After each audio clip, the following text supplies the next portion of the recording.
What's up, guys? Welcome back to the channel and more SPQR coverage here as we keep going through the factions and seeing what's new in the new edition of the game. And real quick, just to mention, if you guys do want to support support the channel a little bit more, aside from like a like and a subscribe or comment or anything like that, check out the link in the description, guys. If you head over there to Warlord and pick up anything there, that comes back and helps support the channel a little bit.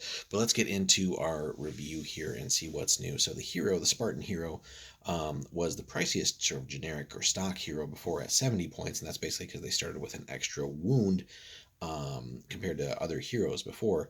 That has all changed just a little bit, and some other stats have changed too. So he's kind of gotten a weird discount. A lot of other heroes have basically seen a 5 to 10 point discount. Here we've gotten a 12-point discount, and I feel like again, just some of these weird numbers that they've come up with here in the new edition.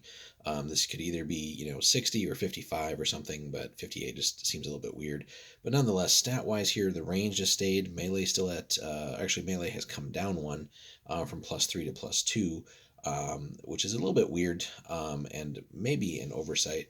Not sure if that's really warranted because the generic hoplite for the Spartans is still a +3. So you're telling me that the hero for the Spartans, who would be leading these hoplites, is less skilled than the men he's leading. That seems like a mistake to me. Melee dice are still at 2. Agility has also dropped a point to +2. Bravery's also dropped a point to +3, which, that, again, is kind of a bit of a kick in the pants there. Again, just considering that these guys are still on average about 8 to, or actually, sorry, what is it, 5, so 13 to 18 points more expensive than everyone else's heroes now. So having the +4 bravery was maybe a little over the top as on a stock hero before, so that seems fair. But the fact that they've lost that other melee is a bit rough too. Armor is fine. They come with a Leonidas still, and the Spartan Hero, where he was really different before, again, was having 3 wounds base. Now that's also been brought down to 2, and that's fair. 3 was really just a little bit too good for a starting off hero. But really, I feel like there was really no reason to have these guys be melee +2. Again, it makes no sense that your hero is less skilled than your basic infantry model here. So somehow he's been able to survive and sort of gain extra wounds, but somehow is less skilled at fighting. So it makes no sense. Again, comes stock with large shield and a Leonothorax, so you definitely want to pick up some weapons for him. Cuirass, if you really want to go super heavy, again, it's going to slow your movement down, but if you're doing that, then you should be leading a unit that also is upgraded into Cuirass, ideally. But anyway, that's only 4 now. That's down from 10. The arrow apron has gone up by 2 points because they're also actually more useful now. Again, check our video on equipment reviews and everything, and armor. You guys will see there. The long spear, kind of like ubiquitous weapon to pick up here for the Spartan, is up from 5 points to 8. And then a sword was 5, that is down to 4, so just a minor discount. You have an option to buy a dagger, that's stayed the same. I feel like it's kind of a pointless upgrade. If you're playing a Spartan hero, I guess unless you're horribly pressed for points, the dagger is really just a downgrade.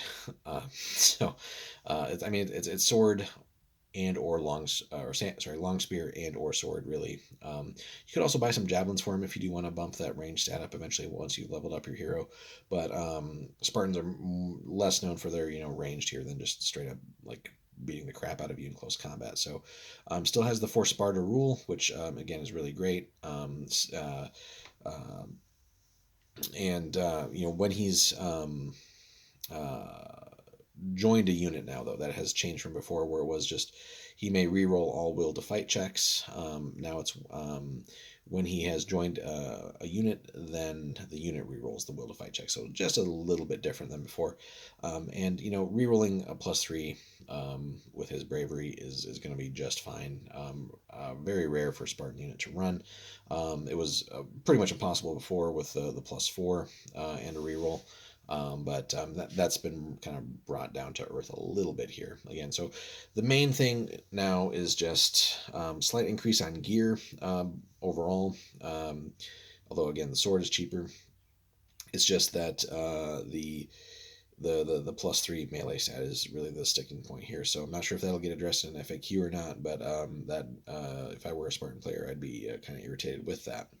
So that being said, that's kind of a mandatory thing to spend your upgrade points on, just to get yourself back to melee +3, but you shouldn't have to. Or if if that's the thing, then really he should drop 3 more points to 55, because he's still going to be more expensive than everybody else's heroes. So, and so far we've basically seen every other hero has been like 45 or 40 points. There's no reason for him to still be this expensive. For Sparta is great, but he's lost the wound. He's come down on bravery. He's come down on agility, and if you're gonna take his melee down further, then his points also need to come down a little bit further. So, as is somewhat overcosted, unless he gets that +3 melee back. All right, moving into the main unit. The Spartans are very simple. Basically, take lots of hoplites with a little bit of support, and you're going to do just fine. You're going to be outnumbered.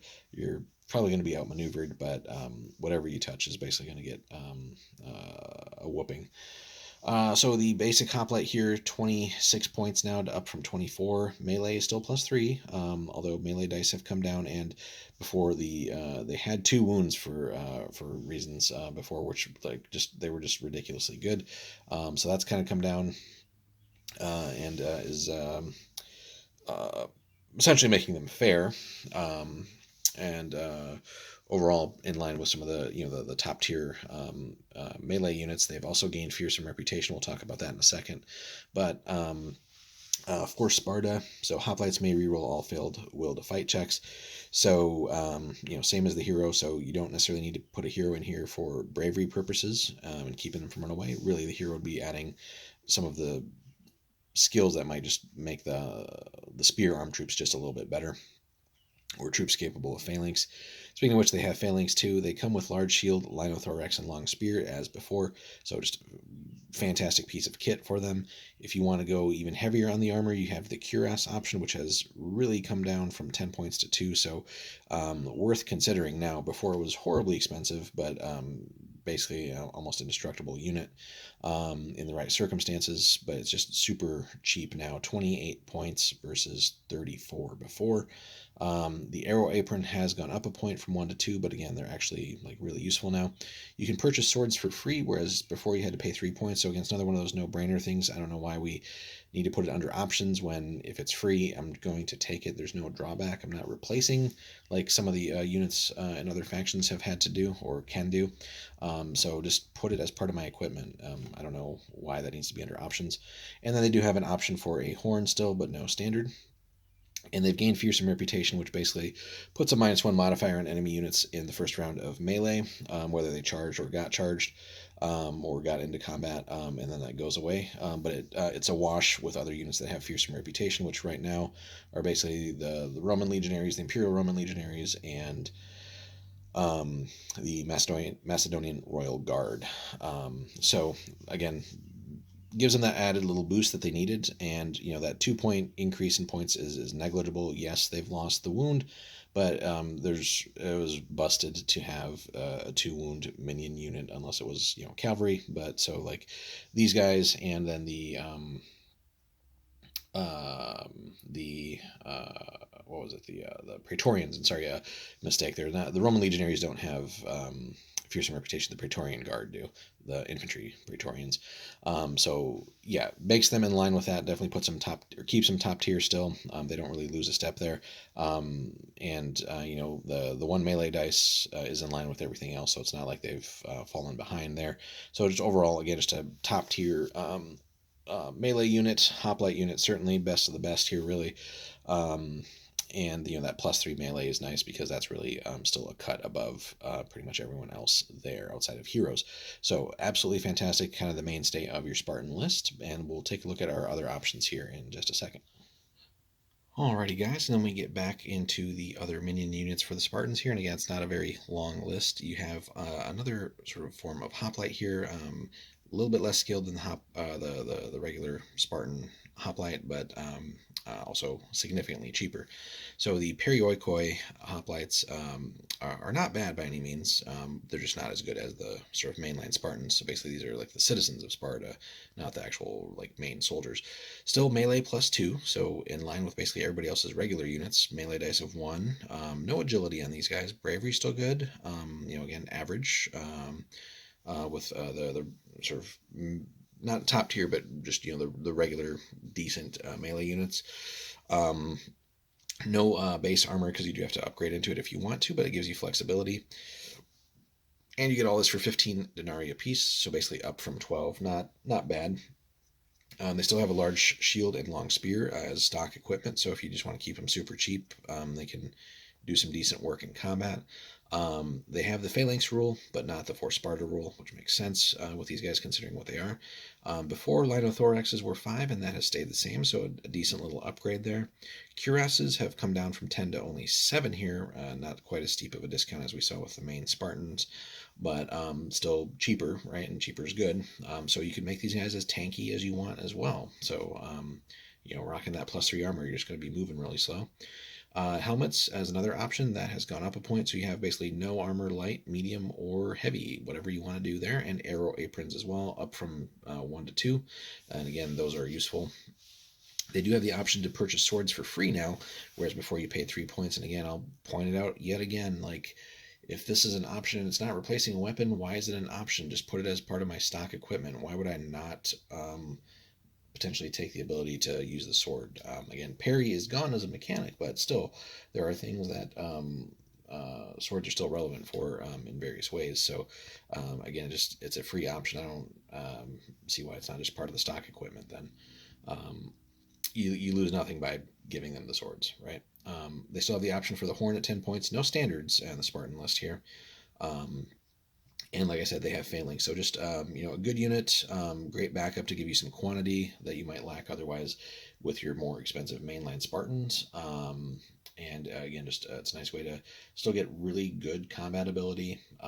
They're basically as good as most other people's regular units by and large. And, if you go sort of full on armor with them, you can have basically a whole army with the Spartans of guys in cuirasses if you want, assuming you don't take any Helots or something. So, and you still have the ability to make a phalanx with these guys. So just overall, still great. And again, the 3-point increase is really negated by a lot of the equipment, or some of the equipment being cheaper, and swords being free too. So still very well worth taking. Let us know in the comments though, guys, how you have built your forces. Have you really stuck with the regular hoplites, or the perioikoi? Do you just go all in on one, or mix, or whatever you do? Let us know in the comments, guys.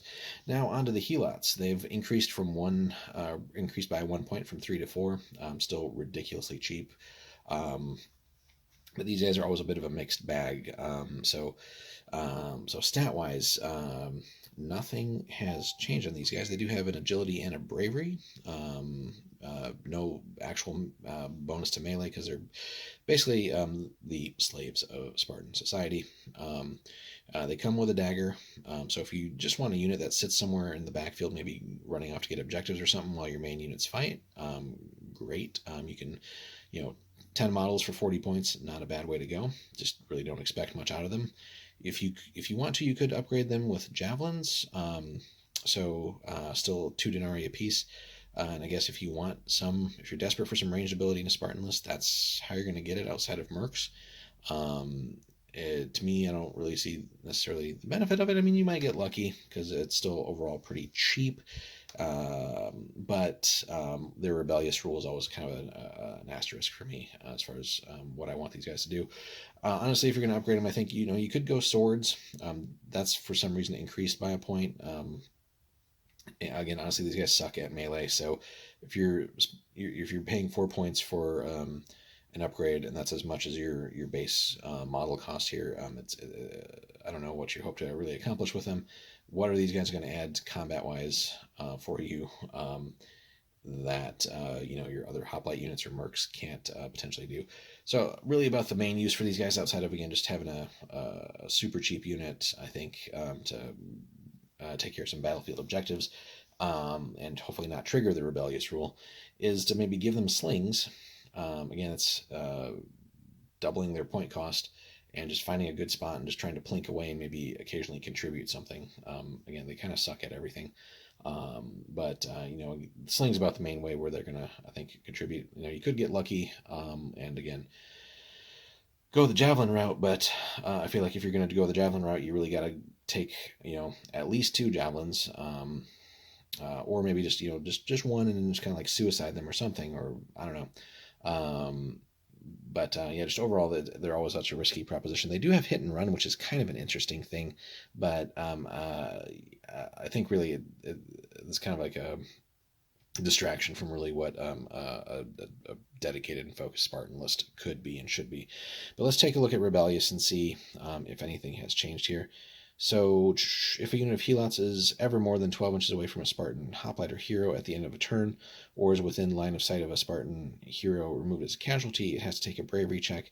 If it succeeds, the whole unit is immediately removed as a casualty. So if you somehow do make that roll, they're just gone. So your points investment is just gone. In addition,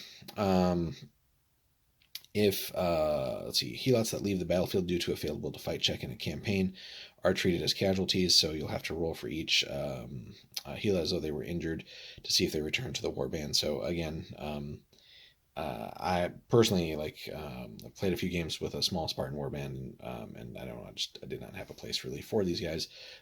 Your experiences may differ with them, but overall I think they still kind of suck. But I guess they could fill a quantity need somewhere, and I guess theoretically a giant mob of them could be, I don't know, I wouldn't even go venture scary, but could just basically occupy space or deny some space for an enemy. They're just not going to do much. Now the Spartan mercenary list, still Athens, Thebes, and Sparta, and then they do still have access to Cretan archers if you really want actual ranged ability in your list. You got the Greek mercenary hoplite option. Again, unless you're taking it for flavor, there's really no reason to. Your regular hoplite or the perioikoi are still going to be just overall better. And you do, if you want actual cavalry, so you're not 100% infantry and one-dimensional in that sense, you do have access to the Thessalian cavalry as well. So we'll cover mercenaries in another video, but yeah, that's what you get for Spartans. So again, it's all about the hoplites, whichever flavor you're taking there, and backing them up with heroes, I think, geared towards making the hoplites better. Your leadership's already fine overall, so it's just you can kind of focus on building very killy or tanky heroes that can just again make everything that the hoplites do better and mitigate some of the unfortunate parts of being kind of a one-dimensional army. There's really not too much as far as deep strategy, I think, overall with Spartans. It's just keep from, if you're in phalanx, keep from getting flanked if you can. So you're going to support that with other, just more and more hoplites, basically.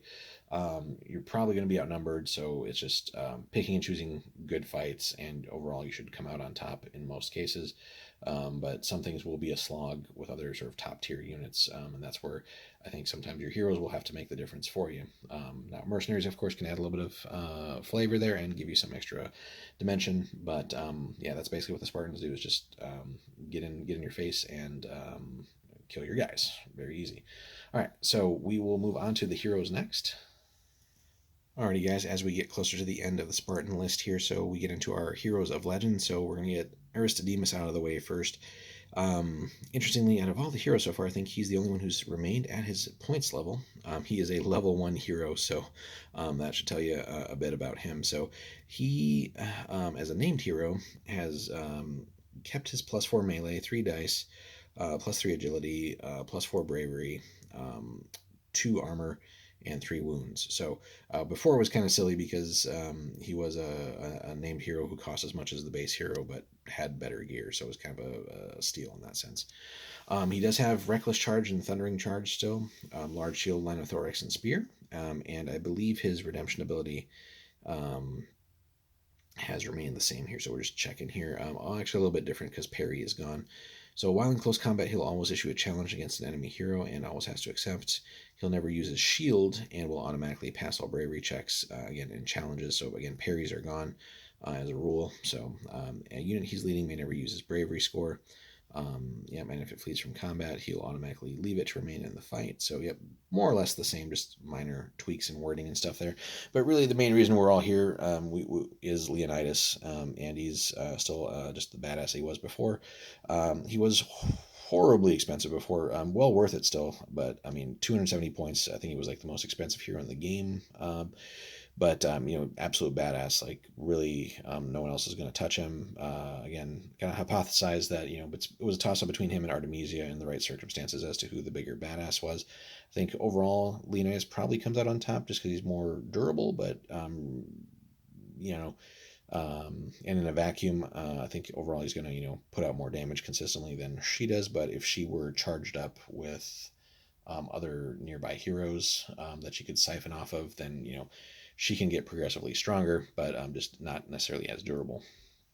But Leonidas is now 100 points cheaper, so in games where you're using your special characters and stuff like that, and you really want to bring out Leonidas, very affordable now at 170 points, especially for what he does.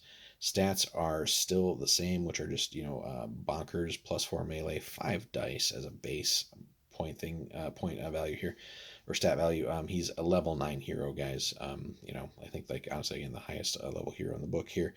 +4 bravery, armor, and 7 wounds, right? He's got a laundry list of talents here. So about face, decapitate, demoralize, lethal blade, loyal bodyguard, mighty blow, motivation, voice of command, wall of iron, and war cry, large shield, line of thorax, long spear, and sword.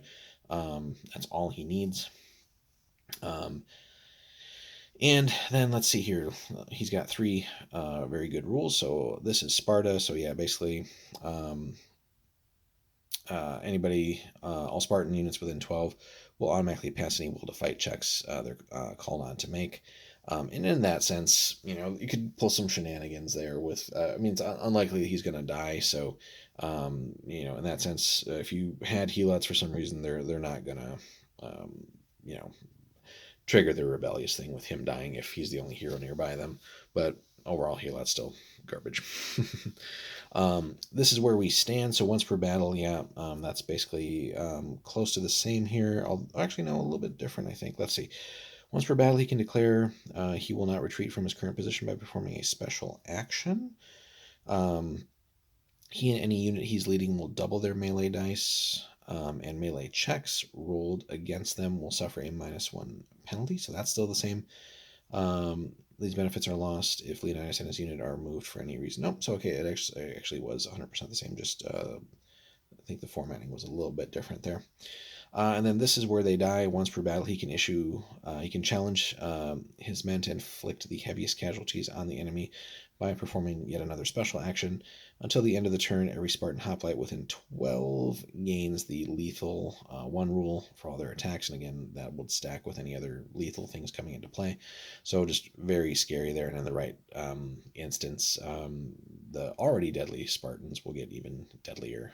Plus with whatever damage Leonidas puts out, which will be probably, on average, probably 3 or 4 dead guys that he's fighting. So, a unit led by him is going to carve through your minion unit and whatever hero more or less you put in there. Outside of some named heroes who might stand up to him a little bit, your generic hero is very unlikely to stand up to him. Even if you were, I think, at level 9, it's just he's just so good. So, but yeah, that's the Spartans, guys. So overall, not too many significant changes because again, it's just overall smaller list than a lot of the other factions. Just minor tweaks to your main hoplite units there. I think the only thing that was a sticking point really for me was just the fact that your generic hero kind of got hit with the nerf bat, as he kind of needed a little bit, but it makes no sense to me that the generic hero only has a +2 to melee. I get kind of making them in line with the other factions' heroes, but at that point he's still significantly more expensive than everybody else's heroes, and his Sparta rule really shouldn't be worth like treat it as like a 13-point upgrade in that sense then. But yeah, again, it just doesn't make sense to me that the hero is less skilled at melee than the generic troopers he's leading, which he very well would have come from to lead a unit of them. So it makes no sense, and hopefully that's something that would get FAQ'd. But yeah, beyond that, let us know, guys, what your thoughts are on the Spartans.